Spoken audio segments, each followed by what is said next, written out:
We want to welcome you to Rancho United, particularly on this Memorial Day weekend. We thank you so much for being here, for being a part of what God is doing through our online streaming services and being a part of this family of faith.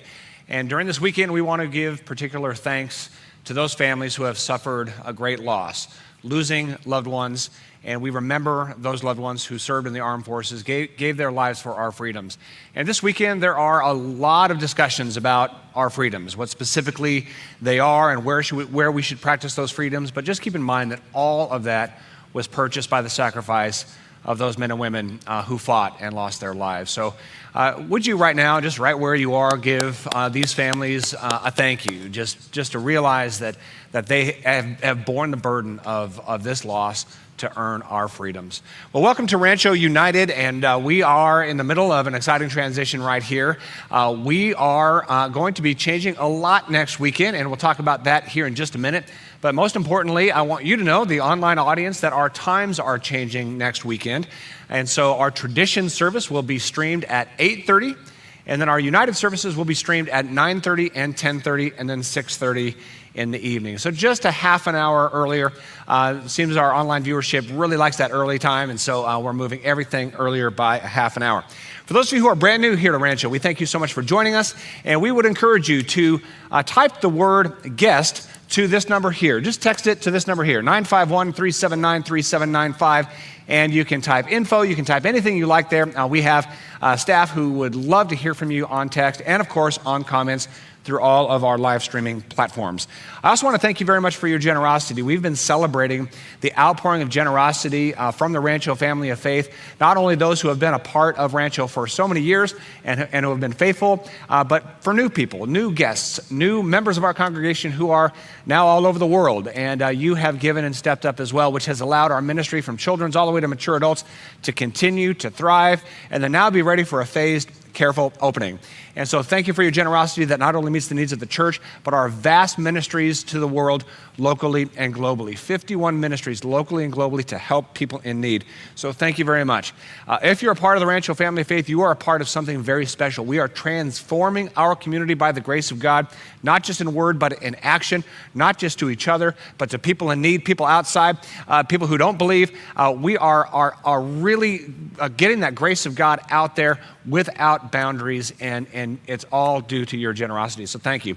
If you'd like to give, you can simply go to rancho.tv/giving, and you can set up a one-time gift or a recurring gift. And as always, just want to encourage you to subscribe and even watch on YouTube. We are a YouTube channel, youtube.com/Rancho United. Subscribe, share, like, the whole deal.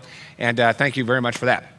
All right, well, we are opening next week. And I hate to say opening because we've always been open. We've never been closed. We haven't missed a beat around here. In fact, we're growing healthy and thriving, and that hasn't changed. And I hate to say open, not just because we've never been closed, but because next week isn't going to be sort of real normal church.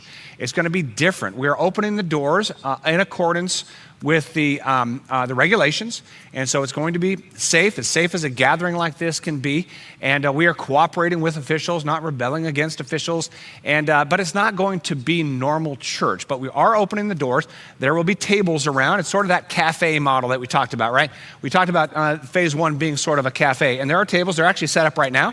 It's going to be great. They're distanced apart by about 9.5 feet, and reservations will have to be made. You can sit with your at-home clusters. You can't mingle at-home clusters. The doors will be propped open, and so there will be no touching of doors. Restroom use is discouraged, but if it's an emergency, we will allow you to use a restroom because the options are just not any fun. But we discourage restroom use. If you're in an at-risk category, a high-risk category, we are asking you, please stay home. It's not worth the risk.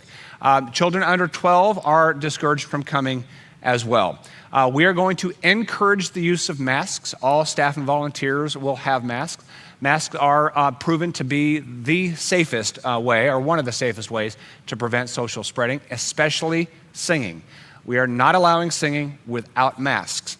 Singing is considered to be a high-risk activity, and singing happens at church. So we're going to have pretty strict protocols. If you want to find out more about those protocols, go to rancho.tv/blog, and you'll see all the protocols there. We will have security on site as well. So you are welcome to come if you're needing and wanting that kind of that face-to-face interaction with real human beings. And a lot of people do and will enjoy that. Under our protocols, we are allowing that to happen. I love what the Apostle Paul said in Philippians 1, 8 and 9. He was separate from his congregation, and he loved the church at Philippi, but he was separate from them. He was in prison. And so there was this longing to connect face to face, but he understood he couldn't. Now listen to what he says. God knows how much I love you and long for you with the tender compassion of Christ Jesus. I pray that your love will overflow more and more, and that you will keep on growing in knowledge and understanding. And I love what he says here, because they're separate. They're not seeing each other. But he says, I know that our love is real. And I also know that despite the fact that we're separated, we will keep on growing. We will keep on deepening our faith. We will keep growing in our understanding and knowledge of who God is. Whether we're separate or whether we're apart, we are growing in faith and growing in our mission together, advancing the cause of Christ. But it will be good to get back together, particularly that day, which will come, where we can all gather together in normal church. All right, well, today is the last day of our Between Two Ears series, and it has been a ton of fun. We have really enjoyed it, and I've had a partner in crime, Elaine Romero. She is a Christian speaker. She's a 25-year Christian therapist. She's on our preaching team, and she's going to lead us through our final week, which is going from anger to forgiving grace. And then at the end, we'll have a little bit of an interview, so put your hands together with Miss Elaine Romero. Come on up. Thank you very much. Thank you. Well, hello, Rancho. It's so great to be here on that last Sunday. And as Scott said, I'm going to be delivering a message today to you about the topic of evolving from anger and resentment to forgiving and grace. And I have to admit to you that I actually got mad about delivering this message. Really, truly. In prepping this message, I found myself becoming angry. And here's why. When I first saw that this was the topic that Scott wanted me to discuss this week, I was all for it. I can stand here all day and talk about the emotion of anger or the act of forgiveness and deliver a message to you out there who I can't even see, about how you need to, get rid of your anger and go to forgiveness. But here's the thing. As I started to prepare this message, I found that my own anger, my own bitterness started to creep up. It showed up at my doorstep. You see, you cannot research anger and forgiveness without examining your own journey with it, or without revisiting the hurts and betrayals that you have experienced in the past, or without your God convicting you. And so I started to ask myself some really serious questions about me, and honestly, about you too. I thought, well, what if you know that my journey to forgiveness hasn't always been so pretty? Or what if you knew that I sometimes don't want to forgive the person who betrayed me badly? Or what if you knew that I handled my anger really badly sometimes? And so I started sulking and badgering my own family, walking around the house saying, why did I say yes to this? What am I doing? I do not think that maybe I'm the right person to speak on this topic. In fact, I was even blaming Scott. I was saying, why would Scott give me this topic? He should have done it, because Scott knows that I've had some anger in my own life. And do you know how my husband responded to these questions that I badgered him with all this week? He plainly said, oh, good. It's going to be a great message then. And as I looked at him with disbelief, he said to me, and he's a straight shooter, he said, Elaine, here's the thing. No one wants to hear a message on anger from someone who's never had anything to be angry about, or someone who's perfect at handling it. All right, perhaps he's right. So here I am, Rancho. I'm ready to deliver you a message about the process of anger and moving toward forgiveness. But I'm going to be honest with you right from the start. This is really a challenge for me at times, but maybe it is for you too. So together, let's roll up our sleeves today and take an honest look at how challenging the process is of moving from anger to forgiveness. And what does our God have to say about forgiveness? And what can we reap? How does God grow us? How does he prune us through this process? Okay, so let's start with anger. What exactly is anger, and why did God give us the emotion of anger? Remember, all of our emotions are God-given. They all serve a purpose, and anger gives us important data that we need. It helps us recognize when we've been hurt, taken advantage of, deceived, betrayed, or even victimized. It helps us identify when something is unjust or unfair to others. Now, some believe that anger is wrong or sinful, when God's word clearly claims it's not. In Ephesians 4:26, God says, "In your anger, do not sin." He doesn't say that anger is a sin. You see, anger is not the problem or the sin. It's just an emotion. It's how we handle our anger, or it's how we express our anger that can sometimes be wrong or sinful. In fact, I would go as far to say that we should celebrate the emotion of anger. Anger is vital in protecting our mental health. In fact, therapists, even Christian therapists and pastors for that matter, are gonna encourage you to get angry from time to time. Why? Because without anger, you might slip into denial. Without anger, you might become a doormat and allow yourself to be betrayed or victimized. Without anger, you may not be able to set the boundaries needed to protect yourself. Without anger, you cannot explore the impact of loss and grief. And without anger, Jesus himself could not have stopped those that were defiling the temple by selling items for their own profit and gain. Yes, even our Jesus got angry and used his anger to protect God's glory. Now, I have to be honest with you. I went through a journey of deep betrayal in my life. 5.5 years ago, I discovered that someone had badly betrayed me, someone that should have protected me, and it destroyed me. And sadly, it wasn't just once. This person betrayed me many times. And at first, there was like this thin veil of denial that covered my eyes. I didn't want it to be true. I wanted to hide. I wanted to pretend that it didn't happen. But in time, my anger slowly lifted that veil. You see, this happens in the process of grief. And it was my anger that allowed me to really see the damage that had been done to me and to my children, the danger that had been brought to my family. And it is my anger for my children that still creeps up from time to time. It's that mother bear instinct we talked about. Now, at first, I didn't like it when this anger emerged. I was uncomfortable. I was scared of the rage I felt. In fact, I was actually receiving pastoral counsel from Pastor Scott. And at the time, I remember admitting to him that my anger sometimes was ugly and raw and intense, and that it scared me. I didn't like it because it wasn't me. It made me feel kind of like a monster or something. But later I realized this anger was actually refining me in a way that made me a strong woman and a strong mother. Now, Scott, of course, acknowledged my anger like any good counselor would, telling me that I had the right to feel that way. But he also reminded me that as a therapist, I already knew that I needed to experience it. I needed to muck through it, to explore it, to figure out what God wanted me to do with it. And I also had to be careful not to sin in my anger.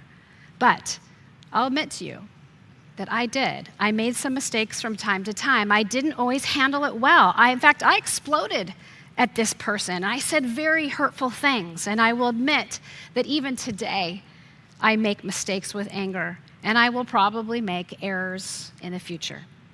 I regularly have to work on expressing my anger in a godly, healthy way. It's a journey that all of us have to take. But you see, I also had to learn not to fear my anger, but rather to befriend it. Now, I know that sounds super corny, like making friends with your anger, but let me explain. You see, I learned that anger is like this strong, protective bodyguard that shows up and watches out for me, stands up for me, and speaks up for me and for others. But here's the secret. Like any bodyguard, anger doesn't call the shots. It doesn't control us. We control the anger right here between these two ears. So when anger shows up, strong, ready to protect you, we all need to tell the anger when it's time to step in to do its job and when it needs to back off, to calm down, to dial it back. And we also need to know when the time has come, and this is very important. We need to recognize when it is time to thank our anger for serving us, for doing its duty, but to excuse it, to dismiss it, to let it go when it's no longer needed, when it's no longer serving us. For if we let anger hang on and hang around too long, it starts to weigh us down. It evolves into resentment and bitterness that can harm us. And when we thank our anger and dismiss it, that is when we can come to a place of forgiveness and grace. Now, stay with me here. What is forgiveness? And why does our God want us to get there? You see, once we examine our anger and understand it and how it's meant to serve us and how God wants us to express our anger, God calls us to the next step of forgiveness to relieve us. Forgiveness is the act of allowing Him, God, to take over. We are passing the baton to Him. So if someone betrays me and I feel anger, I'm going to explore it. Maybe I need to express it to them. Maybe I need to set a boundary with them. But eventually, I get to let it go. I've done my part. Anger has done its part, and I don't need the burden of anger weighing me down forever. And I can rest in full assurance that my God, the King of Kings, who is just and who is fair, will care for it on here on out. It's God's turn now. He decides how to handle it next, and we can trust Him to do that. Now, I need to be careful here because this process of forgiveness, of passing that baton, is not the same time frame for every person or for every offense. We can't expect someone that received like a hurtful comment to have the same journey from anger to forgiveness than a person who was abused or betrayed or victimized. And we can't expect this journey to always be easy or nice and neat. It's gonna feel messy. It's gonna feel ugly sometimes. It could take you weeks, but it could take you years. You may get stuck even, and you may need help from a friend, from a pastor, or from a therapist, and especially from your God along the way. Do you remember how I told you that I got angry preparing this message? It's because my own anger showed up on my door, ready to take care of business again as I recalled my story of betrayal and hurt. And honestly, I sometimes really want to release my anger's wrath again. But I have to remember to tell myself and my bodyguard, my dear old friend, anger, just to relax and to calm down, that everything has already been taken care of, that God's got it. Other times when anger shows up, it may tell me that I need to re-examine it, that I need to make sure I've truly done all the work that I need to do with anger. But again, I dismiss it, tell it to go home, get out of God's way. I've learned that I can trust God to take my anger.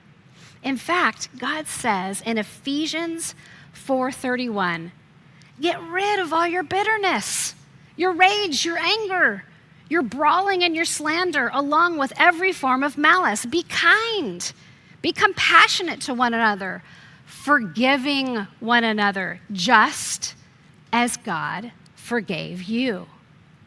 And there you have it. Why do we get rid of anger and move to forgiveness? Well, first, because it's kind, and this world could use some kindness, but most importantly, we forgive because our God forgave us first. He forgave us because we are his sons and his daughters whom he loves. But guess what?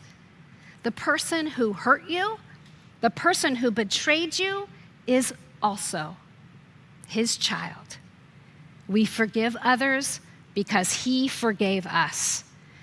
This forgiveness is also the secret to restoring relationships that really matter, because forgiveness becomes that foundation that God can rebuild upon. So why are we afraid sometimes of this process of forgiveness? Why do we resist it or want to reject it, saying like, this person doesn't deserve my forgiveness? It's because it seems to go against how we are wired in our brain. We sometimes feel like we're letting ourselves down if we forgive someone. And as we've explored in other messages here in this series, our primitive brain wants to protect us, and it's scanning for danger. It's ready for that fight, flight, or freeze. But we also have to remember that the rational part of our brain needs to process this offense too. And that part of our brain needs to remind us that forgiveness is not saying that what someone did to us is okay. Forgiveness is not saying that we accept betrayal, mistreatment, or abuse. Forgiveness is not saying that we don't have an opinion or that we have to agree with this person. And forgiveness is certainly never a pass or an invite to cross our personal boundaries again. You see, when we forgive someone, we are not saying this offense is okay. We're saying it's an act of kindness and grace towards someone that God deeply loves. And perhaps we love them too. But even if we don't, if we have zero positive feelings toward this person who hurt or betrayed us, forgiveness is actually not completely about them or for them. Now stay with me here. It's actually an act between you and your God. Yes, it is kind to them, but it is kind to ourselves as well. It's where we look our God in the eyes and say, yes, I've honored my anger, I did what I needed to do, and now I trust you enough to take it the rest of the way. It's trusting that God has my back, and what a relief that is. You see, the act of forgiving others is actually God's gift to us. It's God's way of saying, I've got this. Go and be free of this. Now, I want to put up some words of Mother Teresa. These are amazing words that she said. She said, people are often unreasonable and self-centered. Forgive them anyway. If you are kind, people may accuse you of ulterior motives. Be kind anyway. If you are honest, people may cheat you. Be honest anyway. And if you find happiness, people may be jealous. Be happy anyway. The good you do today may be forgotten tomorrow, but do good. Give the world your best you have, and it may never be enough, but give your best anyway. For you see, in the end, it is between you and God. It was never between you and them anyway. This convicts my heart every time. Are you stuck in anger? Are you struggling to get to forgiveness? It's okay. I've been there too. In fact, I was there a little bit this week. God is with us. And through Christ and the Holy Spirit, He can and He will release you from this anger. He will take the baton if you give it to Him. And then you can rest in His gift, which is the act of forgiveness. All right, now I'm going to have Scott come on up, and we're going to continue this discussion on forgiveness and anger. So join us now with Scott. Thank you, Elaine. Appreciate it. That was absolutely incredible. Thank you. Really, it was amazing. Even though I got mad at you for making me... Well, you didn't tell me about it, so that was great. That's even better, right? Okay, so I had a couple questions for you this week. Sure. It's my turn to ask the questions. What I wanted to ask you is that sometimes our response to other emotions, especially like fear or anxiety, can be anger. Anger is tricky that way. It can kind of mask other feelings. So in your experience as a pastor, like why is this the case? And are you seeing this right now during the pandemic? Are people coming to you? And what are your thoughts on that? Well, absolutely. We are living in a period that's anxious, and anxiety really is perpetual fear. I don't know if that's a clinical definition or not, but that's kind of how I see it. Anxiety is living in a state of perpetual fear. And so when we have a pandemic and there's constant risk and every person is a risk, I mean, early on, we remember going to a grocery store and every person was a threat to it, Right. If they get close, we get anxious. And so that kind of perpetual fear is not what we are wired for. Unhealthy things happen when we live in perpetual fear. And so we have had this anxiety, we've lived in this anxiety, and oftentimes what happens is it's internal.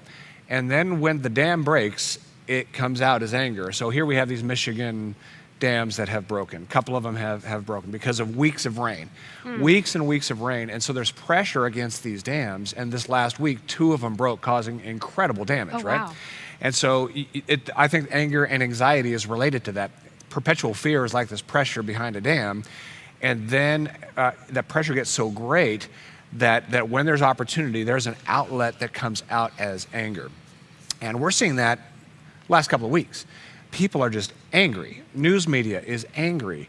There are people who are, as usual, taking sort of camps. We're in the freedom camp, it's a hoax camp, safety camp, and everybody gets in their camps and they're lobbying kind of grenades at each other, right? Because the dam has broken. Everybody's living with perpetual fear. The dam has broken and now we're just mad. It happens all the time. It's happening in church. I would say, unfortunately, perhaps more in church than in other circumstances, because what we're doing is we're kind of mashing together our own personal anxieties, our own personal frustrations with the name of God and our political party, and it's all just coming out as anger, even against us innocent, sweet pastors. Why are you laughing? I'm friends with hundreds of pastors across the country, and every pastor, rightly has to announce their opening plans. What's their plan? And every time they do, and this isn't true of pastors, I'm kind of kidding, but even offices, places of business, anybody who says anything is going to get it. It's a no-win situation, and they're going to get anger because people have lived with such anxiety. Right. We're having that right now, too. People are like, when are you opening? And then other people are like, you're not opening yet, are you? Right, exactly. I'm like, it's no win. Right. You can't win. I love what James 1 says. James 1 says, my dear brothers and sisters, take note of this. Everyone should be quick to listen, slow to speak, slow to become angry, because human anger does not produce the righteousness God desires. Wow. I do not think God is happy with all this anger, particularly in the Christian church. People are not exuding the character and love of Christ. They're just on this hair trigger waiting to be mad at something that doesn't align with their personal convictions. Slow to anger, and believe the best in people. Hey, how about if we just believe that everybody's trying their best? Can we do that? Probably not. Very nice, right? That would be nice. And I like that slow to anger, because that's kind of what I was even talking about, my message of taking that chance to first explore it and look at it and understand what you need to do with it. Exactly. Yep. True. Okay, so anger is obviously an emotion that's real, it's very visible, and depending on how we express it, it can be helpful, but other times it cannot, especially if we don't express it well. But you have often talked about in different sermons and in your teachings that other emotions are often expressed as anger, right? Anger masks sometimes other emotions. So I have my thoughts on that, but I want to know what you feel on that, like Sure. From a pastoral viewpoint. Yeah, absolutely. Well, we talked about how anxiety can spill out as anger, but other emotions can spill out as anger as well. And you mentioned betrayal, and, Right. and thank you for being so vulnerable with your own story. That could not have been easy. But the betrayal it can be this hidden emotional wound that can spill out as anger. And I'm sure you deal with this a lot. There's this concept in psychotherapy, I'm out of my lane right now, called projection, right? Mm-hmm. Projection is something we all do. Well, I don't think we intend to do it, but we all do it. Here's the definition I found. Projection involves undesirable feelings or emotions, projecting them onto someone else, rather than admitting or dealing with the unwanted feelings. So Right. whether it's betrayal or anxiety or whatever the emotion, it could be I feel rejected, I feel undervalued, I feel alone. These are these wounds that we carry around, and it's harder to express an emotion of rejection. It's hard to express an emotion of being alone, but boy, we can express anger. And that's how all of this stuff spills out. And really what anger does, in my opinion, in my experience, anger tries to even the score. That's what anger does more than anything else, is it evens the score. So I'm wounded. I have to project that wounding onto somebody else so they feel as wounded as I do. And if they feel as wounded as I do, the score is even. And the problem is that cycle never stops. Right. And so at some point, we've got to recognize, I think, that, you know what, why am I angry? And I think that's the most important question to get over anger. Why am I angry? And you gave a whole message about defining why am I angry and then dealing with that, as opposed to anger management. Identify why am I angry in the first place, and then we can sort of rationally, so it's not that fight or flight or fear, Right. but we can rationally say, okay, I'm angry because I feel devalued. That's why I'm mad. Now I can own that, I can identify it, and I can process through that. My wife and I made the fantastically genius decision to remodel our house during this pandemic.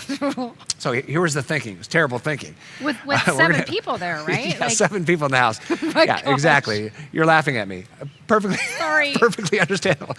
It wasn't a good. It was a good idea at the time because we thought, hey, we might have a little time on our hands. We have Makes some sense. extra bodies. Let's get some work done. Well, the place is a disaster. You're doing the remodel. We're doing it. Yeah. Oh, you're doing it. Yeah, 100%. Oh, my And I got 3 strong other boys in the house, men, and I thought, okay, let's Put 'em do to work. this. Yep, put them to work. We got labor, and the house is filthy. No place is safe from the dust and the grime of a remodel, and so and of course in any remodel, pandemic or not, there's 100 reasons for a husband and a wife to fight about. Nah. We're moving walls, we're laying concrete, we're doing the whole thing, and paint colors and light fixtures, and so there's a lot of reasons to fight. Now, very often we will fight about something. We'll have some disagreement, so let's just say a light fixture, and anger can kind of spill out. Well, it's not that my wife or me are mad about a light fixture. We're not mad at a light fixture. Why are we mad? Because you're not listening to me. You're not valuing what I value. Jenny's always thinking about home. I'm always thinking about resale. So our value systems are totally different. And so if I am, pushing forward an idea that I think will help with the resale value, Right. but it will not help the home experience, she's thinking I don't value home, and I'm thinking she doesn't value kind of our finances and long-term So goals. it's the message underneath and how Exactly. you deliver it. That is exactly right. Yep. So I love James 4:1-2. What causes fights and quarrels among you? Don't they come from your desires that battle within you? Right. So cool, because here's all these fights and quarrels about this and that, and James is saying, think about why you're fighting. It's the desires within you. Right, correct. And I would even say with that, when someone's been deeply betrayed too, there's also the trauma that goes along with it. And so sometimes that anger comes out so intense and so raw. Right. Yeah. Because again, that brain is still trying to protect that core need. Yep. So I agree with that. Yeah, I love that bodyguard analogy with that as well, because that is a friend of ours. So it's Right. not about denying anger, but it's definitely about processing it. Why are we angry, so we can healthily work through that, for sure. All right, I don't know how much time we have here to do this, but could we give Rancho, everybody out there, some specific tools that they could use, to take their anger into more calmness and to not be a slave to their anger? Well, maybe I'll give one, you give one, and I think we'll have some time around Okay. this. One of the things that I like is to think of anger and really a lot of emotion as rush and flush. So emotion oftentimes is a chemical reaction. Our body senses something and it puts the body into action. And sometimes as the body's put into action to deal with a stimuli, we call that emotion. And so a lot of it is chemical reactions. And so if we can think of anger in particular as a rush of chemical reactions, that will end up flushing. There's a rush and flush. And the body is this amazing thing, right? Our friend anger, the bodyguard anger, it gets us up for something that we need to get up for. That will last for a season, then it will flush, it will go away. So if we have an anger problem, let's say we are controlled by anger, and many people struggle with this. there's this rush of chemicals, and a lot of people refer to it as heat. There's this heat of chemicals. Some people, turning red with anger. Some people actually literally flush with anger, red, and they feel a sense of heat. That's a chemical reaction. And so for people who are a little bit maybe on the weaker side of controlling that, when that rush comes, they almost feel uncontrolled. And so what I would say These is... are intense, passionate people. Intense, passionate people. So we don't want to say they're bad. Yeah, no, 100%. 100%.